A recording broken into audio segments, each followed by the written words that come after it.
अक्सर आपके सर में दर्द रहता है या चक्कर आते हैं, ऐसे में आपको गुस्सा आता रहता है। हो सकता है आपका ब्लड प्रेशर हाई हो।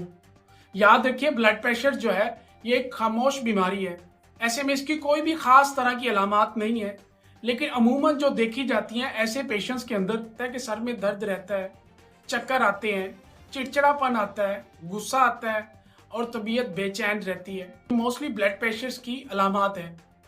लेकिन अगर आप लोग ऐसे में इन चीज़ों को कम नहीं करेंगे, जैसे अगर आप लोग ज़्यादा नमक खाते हो या फिर इसी तरह आप लोग नींद पूरी ना करें, डिप्रेशन स्ट्रेस के पेशेंट्स हों और इसी तरह आप लोग कोल्ड ड्रिंक्स या इसी तरह का जितनी भी स्पाइसी आइटम है वो चीज़ें यूज़ करते हो, ऐसे में ये बीपी की तरफ लेकर जाएंगी।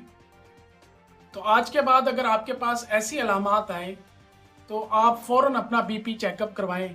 ऐसे में अगर आप चाहते हैं कि ये बीपी जैसी बीमारी आपकी जान छोड़ दे तो अपने सबसे पहले खानों को नॉर्मल रखें, नमक का इस्तेमाल कम करें, सैर को ज़्यादा तरजीह दें और इसी तरह कोल्ड ड्रिंक्स और जंकी फूड इनका इस्तेमाल कम कर दें। अगर मेरी वीडियो आपको अच्छी लगे और चैनल को लाइक और शेयर कीजिएगा। अस्सलाम वालेकुम।